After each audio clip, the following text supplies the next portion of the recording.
Something must be wrong when almost every single song has sex as its basis. When rap stars get famous after making lyrics that are shameless. When a woman is expected to sleep with a man who doesn't even know what her name is. And when artists are paid to degrade the very women that have made them. To the point they are nothing more than pieces of plastic that we can dispose of once they are no longer attractive. It's sickening and sadistic that this world's become so misogynistic. And you can call me unrealistic, but just listen to the statistics. 7 in 10 men view porn while over 75 million are addicted. 68 million requests a day for pornographic pictures, making 1 in 4 searches sexually related. It's like nobody even knew she existed until she got naked, degraded and abused over and over again just to gain millions of views. It's a shame we've subdued to a definition of beauty which is so misconstrued. As we judge each other's looks off of Facebook likes, Instagram pictures to filter off what we really look like. See, we are so obsessed with our outside, we have slowly lost sight of who we really are in real life. I mean, it's sad to see so many teens lose their self-esteem.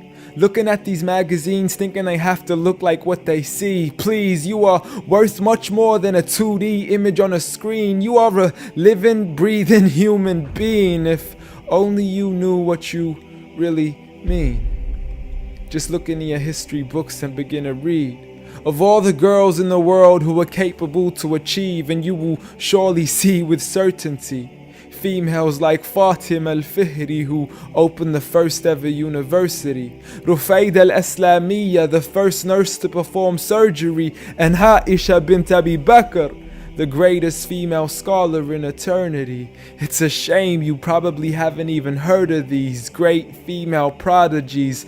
Honestly, we don't need to give up our modesty in order to be successful.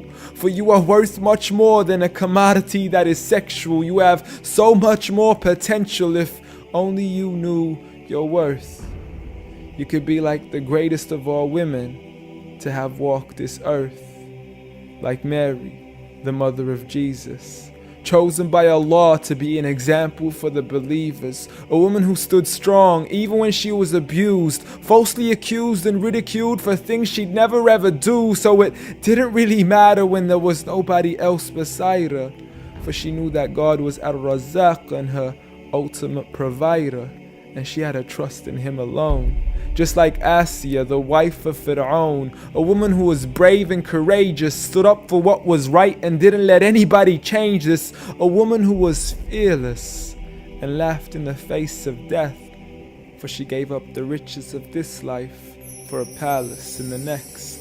Next up, Khadija, the mother of the believers, a wealthy merchant who had nurtured the Prophet for over 25 years, his first wife, the love of his life, and the mother of his kids. She was the first to believe in him when nobody else ever did. She just is, beyond any words that can make you understand. So much so that even Allah sent her His salam. She was grand and Allah assured her, just like her daughter, Fatima, the master of all women in paradise, a woman who would shine so bright she was nicknamed as Zahra, the splendid one with the most generous of hearts, a woman who gave up so much of her food she had no choice but to fast. She would fight on behalf of her father even as a little girl.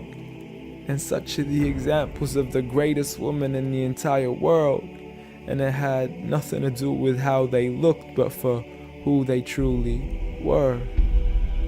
So ignore the standard of success defined by society, when God has said that the best of mankind are those who have piety, regardless of your shape, your color, or your race. For God does not look at your bodies, nor does He look at your face. Rather, He looks towards your heart and checks your faith. So at the end of the day, it doesn't matter what the people say or who they think you are, when you could be like the greatest of all women in the eyes of Allah. The greatest woman